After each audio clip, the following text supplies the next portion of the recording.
metal added to the joint, and then relatively small depth of material will become molten. And apart from the structural steel and the weld metal will act as one continuous part. Okay, so that's your definition of your structural welding. Okay, and when you say weld metal, that's actually your technically speaking, it's a filler material. But in a certain type of welding, we have your welding electrodes. So, kita nyo, okay, and of course, no, yung mga markings, yeah, and the markings would mean the following. So you have your first character here, an alphabet or a letter. This E stands for electric arc welding. So I'm not sure kung sila in the marking, usually hindi makakita, especially for kinetong ng manual na welding. And then the first two digits here are very important. This will indicate the tensile strength of your welding rod. So in this case, this is 60 KSI. So naka-English ang naka-English ang designation or uses. Okay, so the first two is the 60 KSI. Ako 70 yan, ay 80, ay 90, I'm not sure. But yeah, so ay 60. I think 60 ang pinaka-most. Imong metal is grade 60, so equal siya sa tensile strength for our welding. The third digit indicates for the welding position. Okay, so 1 will be for all position, and then 2 is for flat and horizontal only, and then napun tayo flat. So all position, meaning pwede siya overhead, pabindog, okay, and then pwede po flat na or horizontal. And the fourth digit there is the polarity, the penetration, or the type of welding machine, or the type of flux, or flux, the way it's actually spark, okay? And also the type of welding machine. So bago na siya, masunod ba siya sa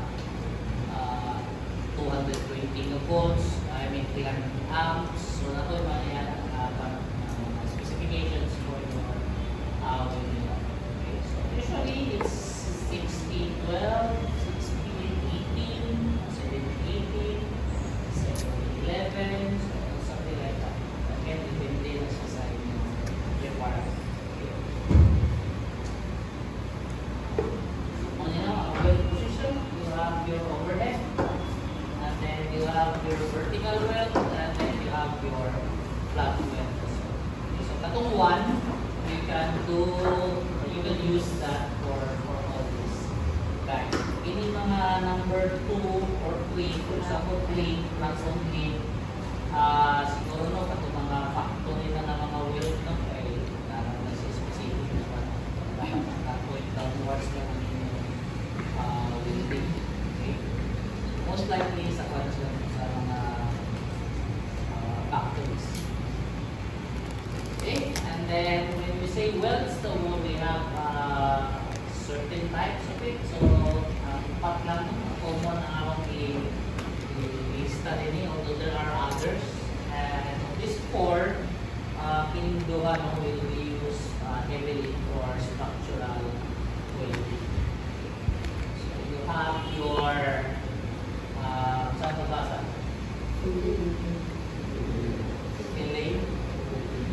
Fillet na siya kung sa luto nila. Sa welding terminology, this is fillet. Fillet. Okay.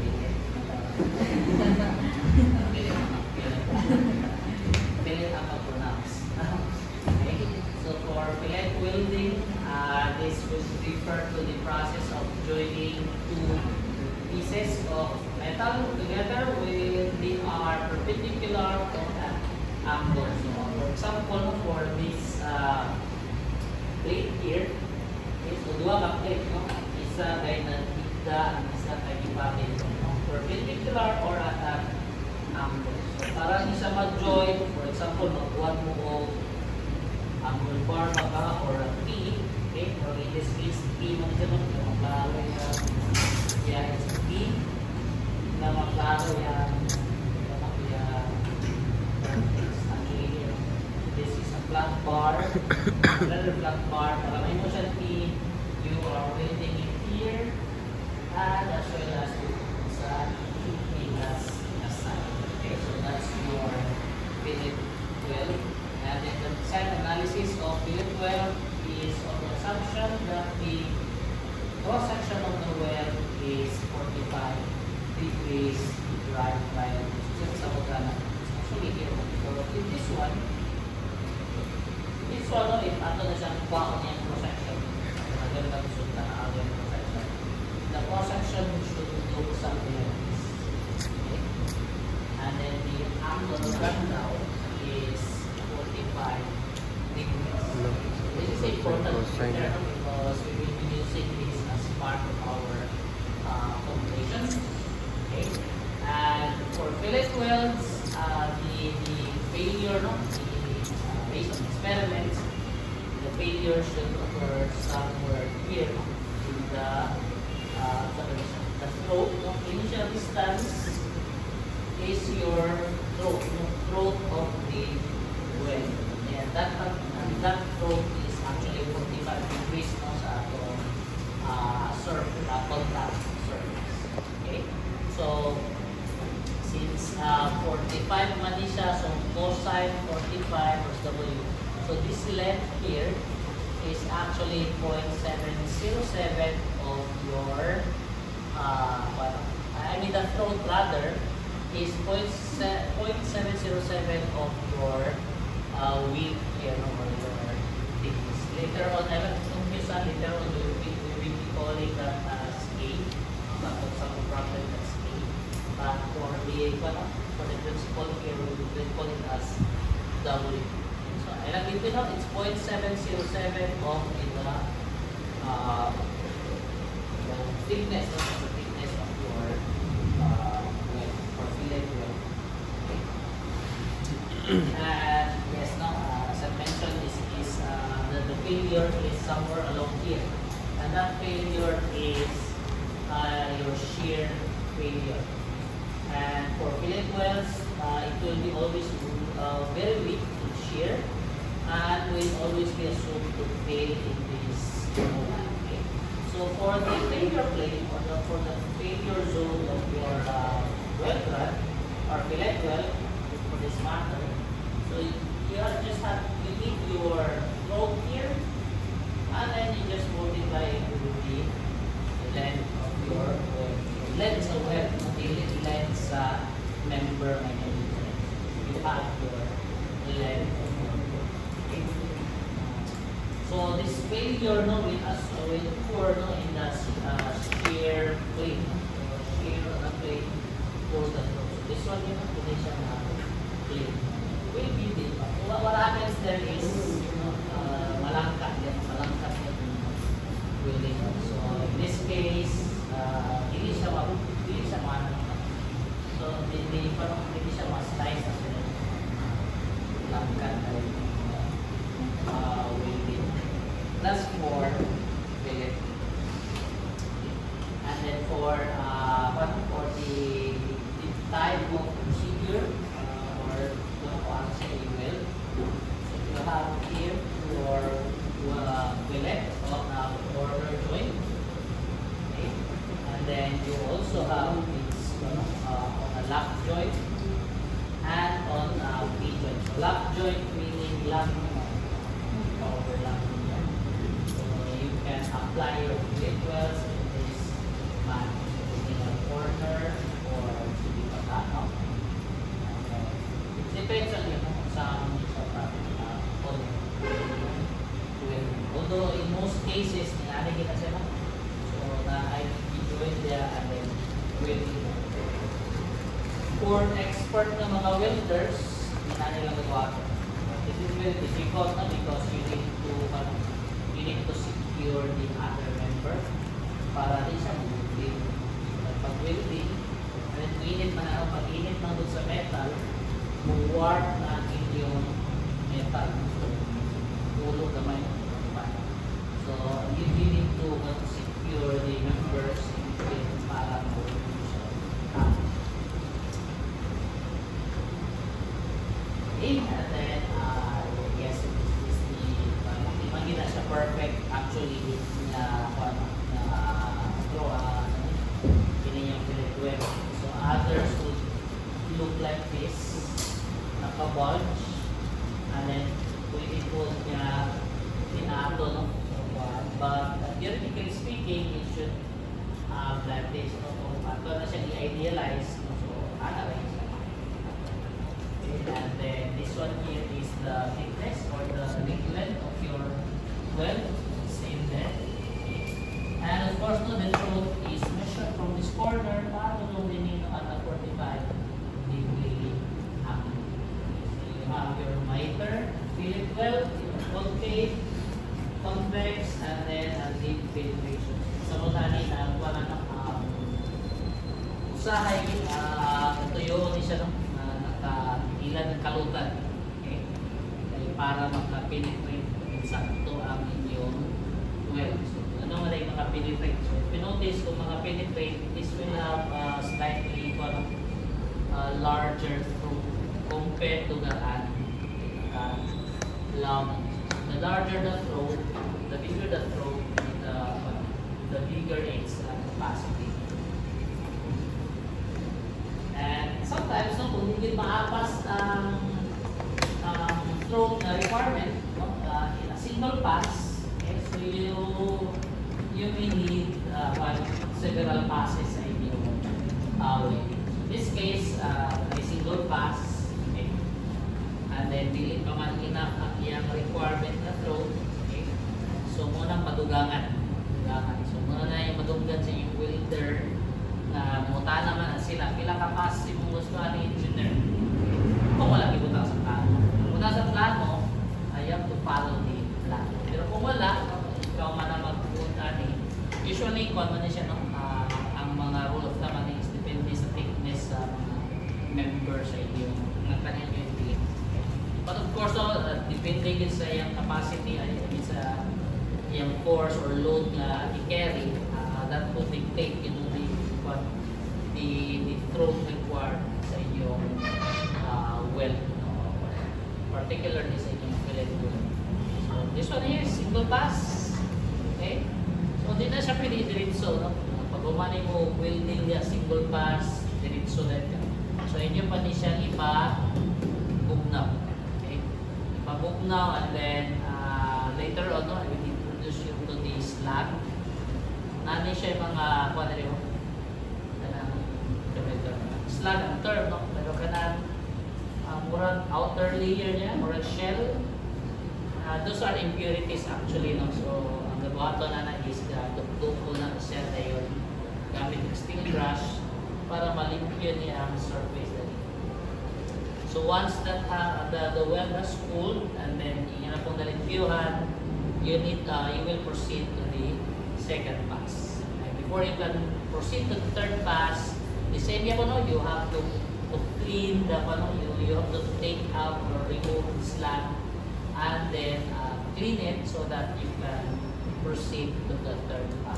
Third or fourth, but usually ang kita na is tama na sa third pass because your weld rod has also some diameter, 2.5 mm, 3.5 mm, 4.5, 6, hindi na 8, lisod na malitaw.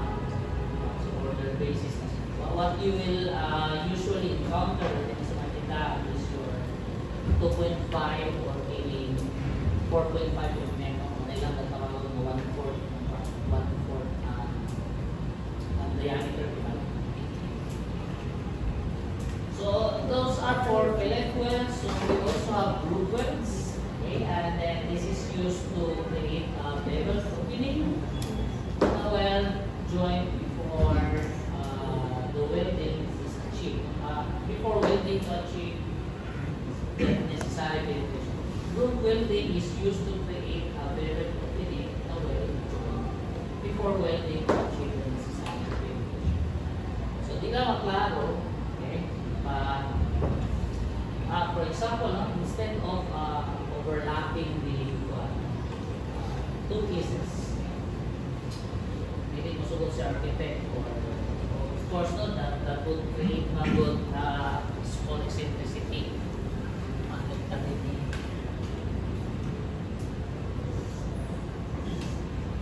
So kung ato yung overlap, okay, so tayo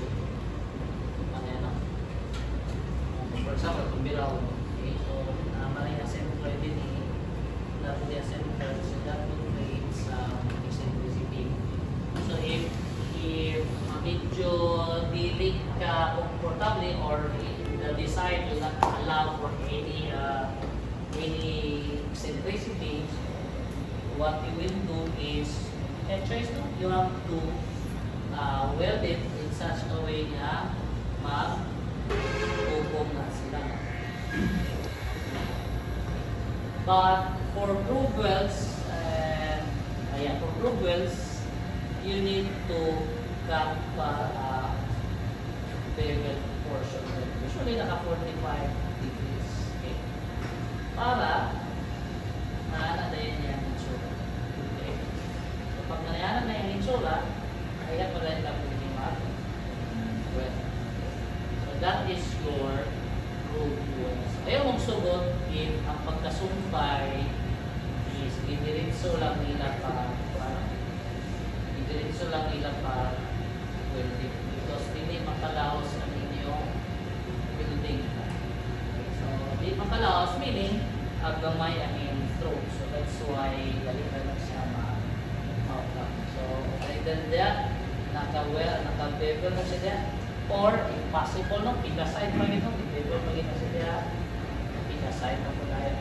Depende sa pagka-plastic. But this example, this image here, you have a bevel portion here of your, let's say, a flat plate. This one also, and then I have it a B, and well. Okay. Mag-well na lang is. Okay. So, looking at the diagram, you should look like this. So, naka-siya ay cut. Bevel cut. And then I have it.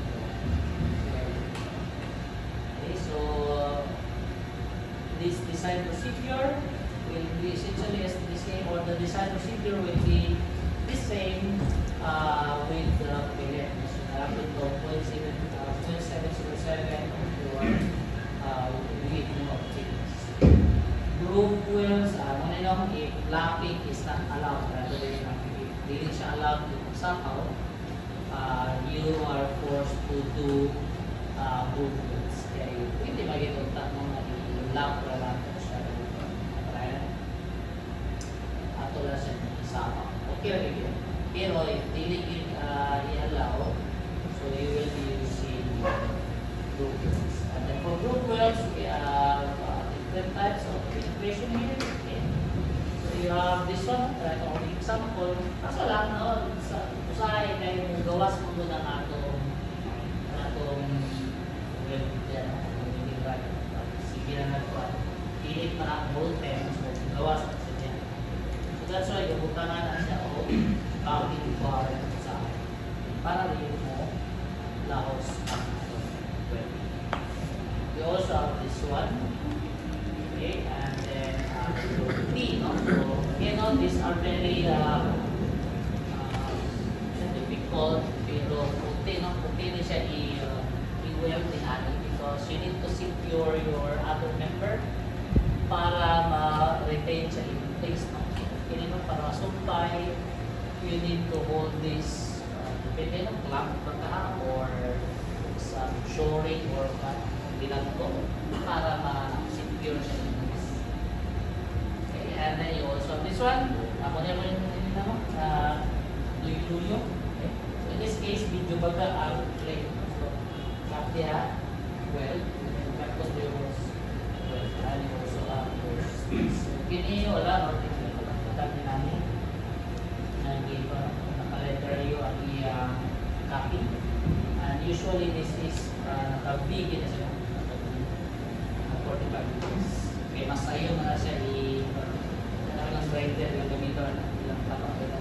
Pag-iro ng tunay para ma-train o better. Plug wells also, although this is really for structural purposes, pero can be used sometimes to join together two members. Okay, and then for plug wells, you have bakit din. And instead, hindi mo siyang i-bolt. So what will happen is siguro wala yung bolt. So ilalagin welding diya sa bakat. Okay? So that will also count as your, kanina in this case, lap. Kaya ito ng lap joint. Lap joint kaya ito siya. But the type welding used is the plug weld. Maybe may occasionally be used when member lamps over each other, over the desired length of fillet. And the desired length of the fillet cannot be okay. So, talagsaw na siya, no? Because it's, the problem with this is you will not see the weld from the lalong mating plate. Okay? So, you are not going to be sure if napilit pa din siya o sa. We also have your slot welds. Okay, so ang difference na from the plug welds is that finishes na individual na linin. And then for slot welds, elongate siya. So elongated holes that will pass through one member into another. And may occasionally be used when members tap to each other and the desired method. So the same po sa plug weld. Okay. And both of these are not suitable for transferring tensile stresses. Okay. And then the penetration of the weld from the slots or plugs to another members are questionable. So again, di mo din yung makita weld ba na sa insakto diyan sa kabalo lang mo nga napili. But as to the cross-sectional area, di mo kabalo bilagin how much it ang pilit sa inyo. Critical voids of the welds cannot be detected also. Okay, so types of joints in your welding, you have your butt joint, katong nila sa weld. Your lock joint, you have your T,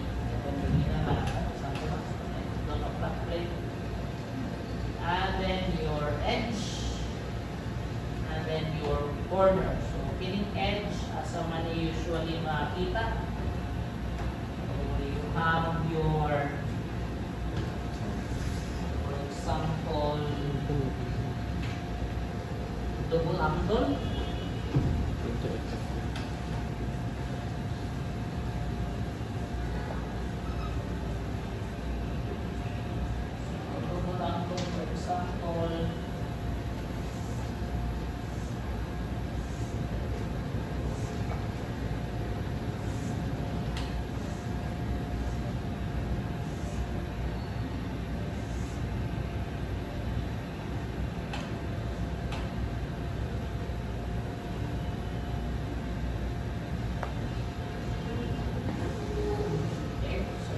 Angle para na siya ma-join. Okay? So what happens is that hindi na siya hindi no? Okay, so that's your edge welding. Usually hindi na siya okay, and you have a certain amount of length para sa in case taas kayo siya you will not weld it all the way. So, hindi na siya putol-putol ng iyong weld. You also have your corner weld.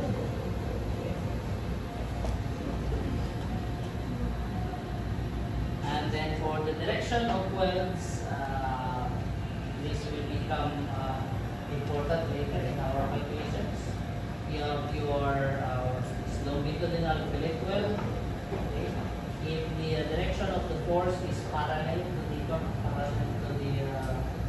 welding, direction of welding, and then this one is your transverse, and then that one is combined transverse and longitudinal weld. Okay, and then we also have some different welding process. I think sa buong ba? So we have several actually. Naghan pa kayo sila sa listahan. But we're going to identify only 5 here. And we will be using these two alternator sa one sa ato. In fact, kiniragin siguro ato magamit. Although these two are usually ginagamit sa construction. So you have your cylindrical arc, submerged arc, glass metal, Oxford arc, and then electro-glass weld. So that's sa shield metal arc. So this is a welding process in which coalescence of metals is produced by heat from an electric arc. It will take a consumable electrode and the surface of the base material with the joint being welded. So special coating on the electrode vaporizes and form a protective gaseous shield, preventing the molten metal from oxidizing before it solidifies. So every time you will introduce electricity to your weld rod, mga 6011, 6012. Okay. So for SMAU, for the shielded metal arc, okay. So if none of this is kuryente, this will of course this will mold it. So muna yung base metal, and then this is the yung weld. And then ang agya na of course is your weld metal. And that weld metal came from this one. Ganyan core sa inyong weld. So once you have introduced electricity to that, this will melt, okay, and then this will join the base metal. Pero to prevent impurities from going into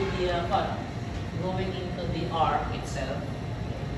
So your electrodes, ining siyang gawas coating will vaporize.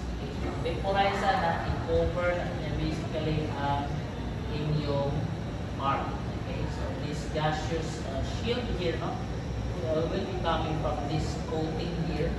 So gas na siya, and then that will prevent your impurities from going in, or possibly oxygen pot para din siya mo introduce with rust, because the rust is ampay na niya ang oxygen. Okay. So once you have finished the introduction of electricity, instant na po na siya mawala kasi your arc or your weld metal will remain hot. So manay kabugnaw sa atin siya. And by the time na mabugnaw, you will have to chip off the slab. So para mapili na lang ito yung weld metal. Ganito itong here, this is slab. Ito na siya because that has already nag-mix na siya sa oxygen. So that's why, or other impurities in yung air. So that's why nagtubito na siya. What else? Okay, so I think that's it for your SMAU, for your shielded metal arc. And then opposite to that is your SAW. Nalagay ito ang slot. Okay. So after your weld has cooled, impurities will rise to the surface. slab. So, non-slab. So, mga na yung makita sa mga ga-welding, yung ilan ang napipilon nila ng ilang welding, and then steel brush pa na siya to remove yun dito the impurities of the slab. And then after na siya na steel brush, ay apply siya tintalan o metal primer. Okay. So ayaw mong sugot nga after welding, wala siya ginipiyuan metal primer. So, malangkat na niya, matangtang din siya eventually. Okay. Iwa pa niya siya nagkulit din sa so before you know, if you will be a site engineers someday, so before ninyo na kapitalan of metal primer, make sure no na clean ang surface. Shielded metal arc is normally done manually, the process universally used for field wells. So, your small no, is your stick welding also because of the welding electrodes that you're using.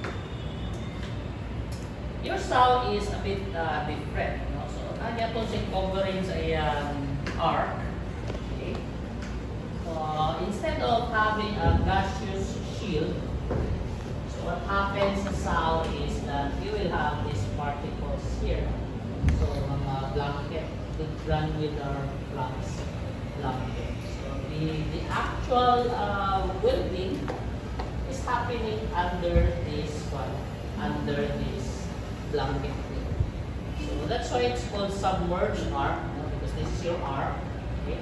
And then this time, naka-submerge siya with respect to this blanket. Okay? So the same purpose, no? I-cover din niya ang yung arc against impurities, against oxygen from entering your arc.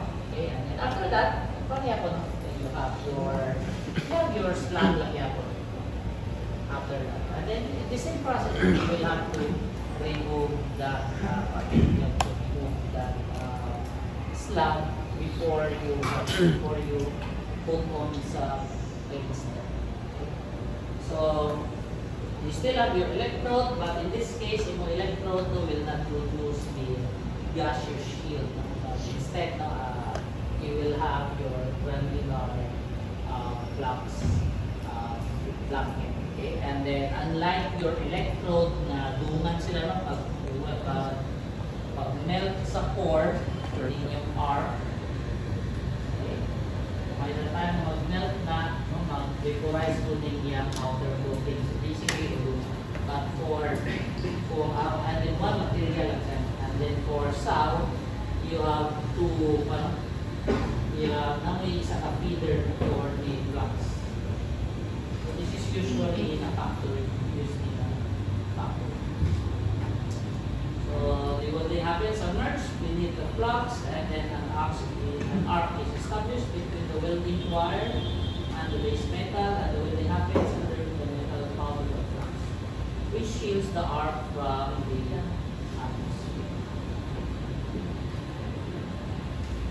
Saw is a drilling process that involves the provision of power between a continuously wet electrode and the workpiece to be welded. A blanket of powdered flux surrounds and covers the arc. The motive provides electrical conduction between the metal being joined and the electrode. So here's the side-by-side comparison between the two. Okay. So small is coating again, your electrode, the coating, and then power supply, you will have this will melt, and then this will vaporize, and then you proceed to the welding. Okay, and then depending on the direction, whatever direction you will have, after this will cool, okay, so you will have your slab. And then for submerge, you have your tabunan of flux, and then your this one from the electrode, also have that there, but not, instead of being shielded, that one is submerged. So some comparisons in terms of advantages and limitations and also disadvantages. Ayan. So for this MAU, okay, advantages and disadvantages, you have your ini ang pinaka-rason mas in favor din siya gamitin sa construction. This is because it is simplest all building processes. Igo lang yung idoot ang electrode. Of course, naman yung mga grounding para kung safe ang maggamit. Basically, iduot lang ginagawa, iduot lang ang electrode, it will spark or it will melt. That's it. And then, of course, the equipment is portable. Pwede nyo dala-dala sa asa. Especially now with the inverter technology, gagawin na tayo. Building machine. So, pwede kayo sa i-sling na lang. I-sling na lang yun. And then, ingala extension wire. Para maka-weld sila. Those are now very powerful welding machines. No? Maski may sila, they're capable of doing full weld. So, unlike before na dagkog kayo. But, maski dagkog to, it's basically considered as portable. No? Unlike the SAW later, makina siya naman, it will be housed inside the factory. Your cost of equipment is economical. Okay, may dala gamay na. So you don't need a lot of storage facilities para mahiko siya. So therefore you will have a minimal cost in the, for your equipment, for your lab. It will be. And then of course the variety of applications and the wide range of electrodes available. As I mentioned kanina, you have your 60, 70, 80, and 90. Possibly, as you are, 100. Paris wala na, you have your 11, 12, tama na 18. I think from 18, tama kita, 16, 18. I'm not sure if now 16, 18. Okay, and then for small, you can have a different range of metals to be welded. And then, of course, no, can be done in all positions, regardless sa and you can have it between indoors and outdoors, especially pag welding na sa mga example, mga rafter or classes sa roofing. That is, of course, done outside. And then your welding cable can be extended to long distances. So careful lang ani, because the longer the wire, I think magkahina ang birahe dun sa kuryente. So I had a project before, 20 meters ang distance gikan sa outlet ng padulong sa kuryente. We cannot use the 60-18 weld rod, because ito number 8 is required dako ma-ampere for the welding. Abot dito sa 20 meters, di na mo spark ang weld rod. So we were forced to use the 60-11 na weld rod. So far, the same naman yung result. I'm not sure if na-hit ko na to. But yeah, so the welder wanted the 60-80, no? Mas tsada doon siya, kapit or something like that. But I was just looking to the strength, no? So 60 or 70 na ganito ang i-require, wala lang yung available. So we were forced to use the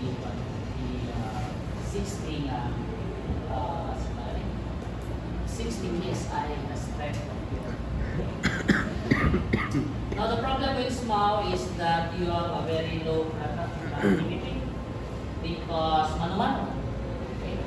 So you will have so all right, for 10 minutes span, low productivity as in the 10 minutes span will happen only for 6 minutes. No? So 4 minutes na nasayang. No? Probably set up rod, sa baka, no? So, yeah, so you can only use 6 minutes for the 10 minutes. And then, yeah, frequent change of electrodes, kaya mahulog na yung electrodes. And then moisture, that will also be a problem. And then safety problems, no? Electric shock risk. So when you are a site engineer later on, ako, my role is pag magtaligsik, gamay nga taligsik, automatic kung na para wala yung makulimpihan. Okay, so tayo na yung makulimpihan. Kasi di mamatay sa ito. Okay? Undang yun, no? Bahalang taligsik na na, undang yun dito sa labi na for the welding machines na doon is pwede na siya isaksak sa outlet. Unlike before, itong mga bulky pa na mga welding machine, you cannot use the outlet. No? Hindi ito siya butangan. Pagkawalin niya yung breaker, and then kapit ito sa paddle board. Okay? And then paddle board, ito niya siya palumon in case of emergency. So the issue now with our welding machines, since portable na kaya siya, gamay na, and inverter pa yun. So, your ordinary outlet no, can already malaot na nila ang required sa inyong welding machine. Kung outlet, it's exposed to the weather. So, kung magpulan, naman ay moist, no? So, sugod yan kung some sort of electrician. Okay? So, I will if not properly grounded ang inyong metal, i-ground na nila yung metal. You have to put that somewhere para nilaganan na kanang ma-spray na tar. If wala yung ground, in most cases, di ba sa nag-spark ang ground? If wala kayo ground. But no, the principle is that ikaw just to be safe, ayaw lang ito sa okay? And then, manual process.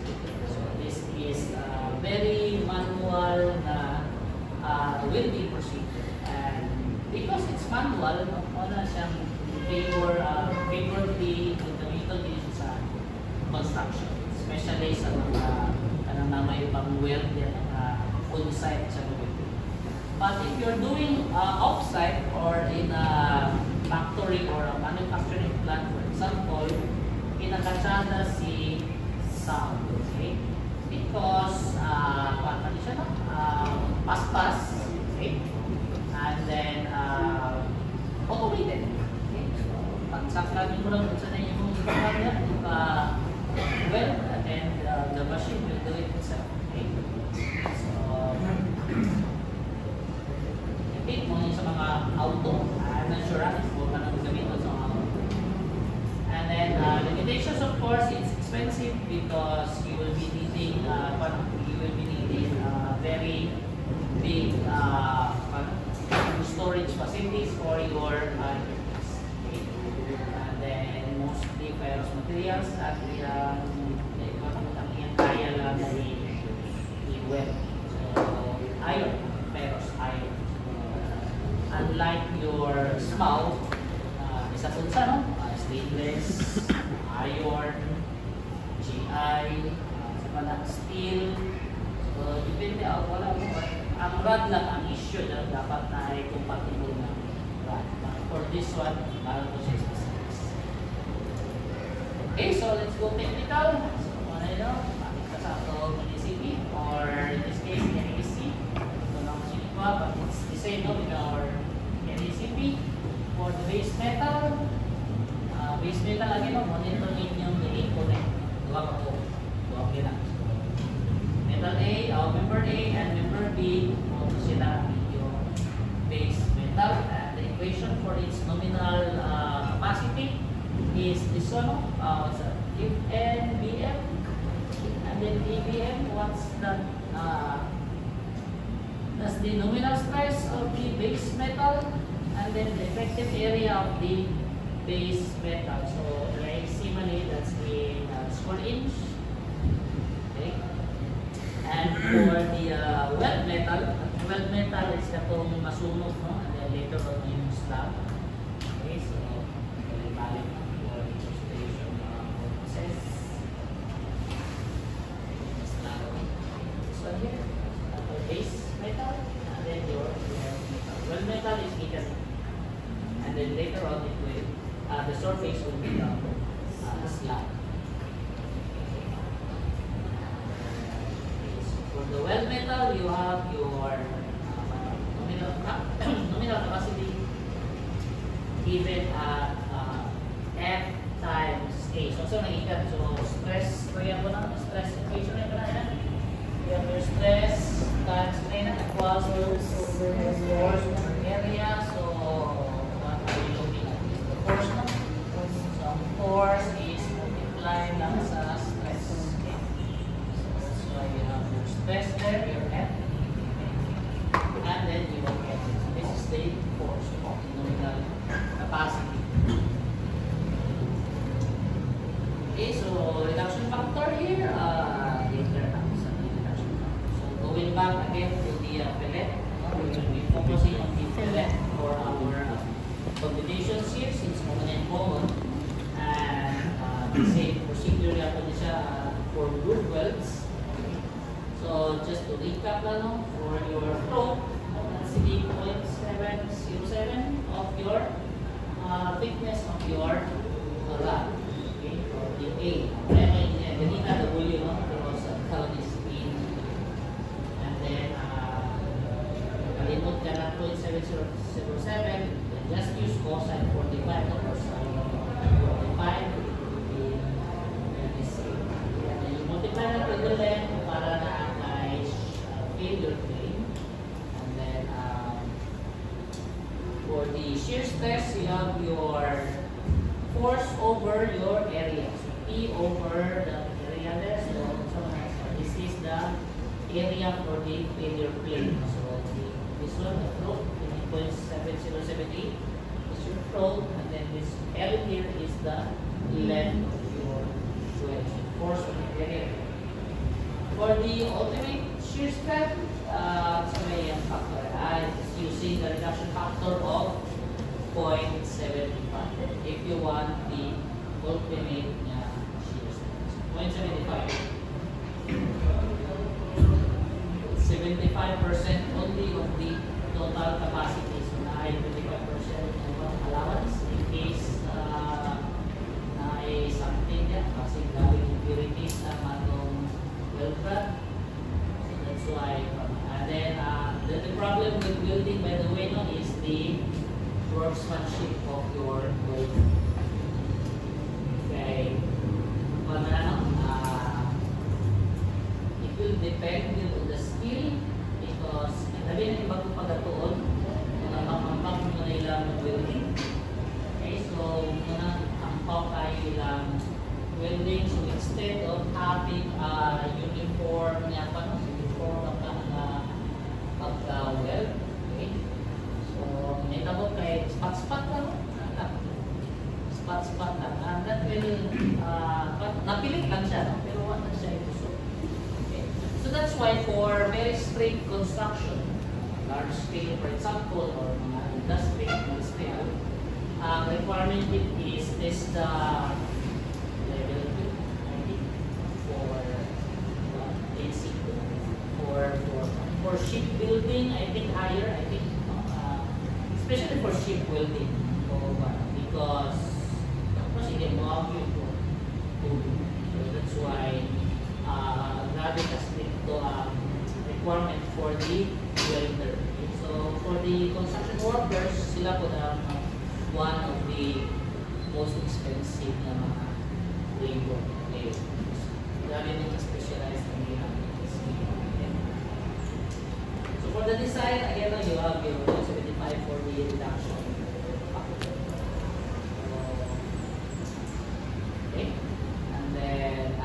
Ay 120 ganun the tensile strength of your weld electrode.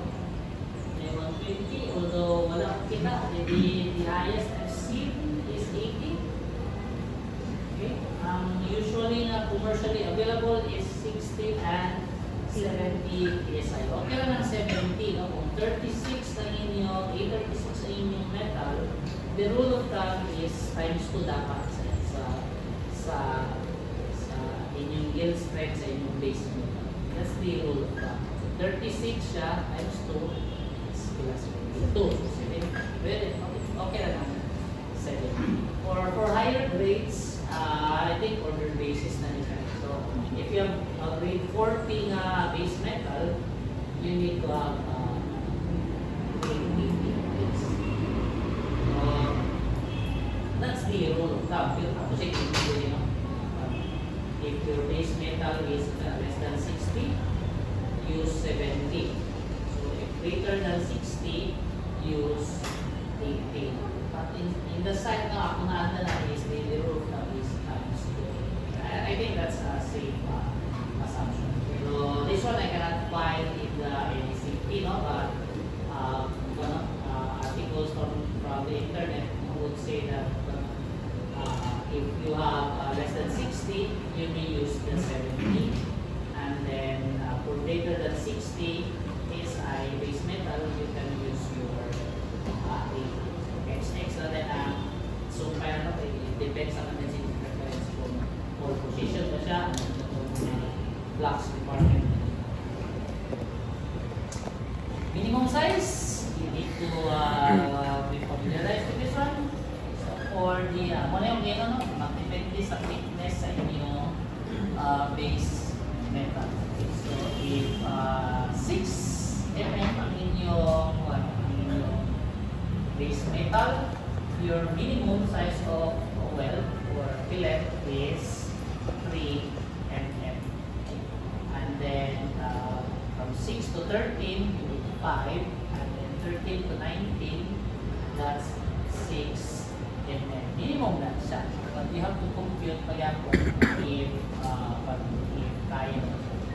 If you cannot imagine 19 mm, 19 mm is around 3/4 na siya, nakakabaga. And then your 6 mm is somewhere like that.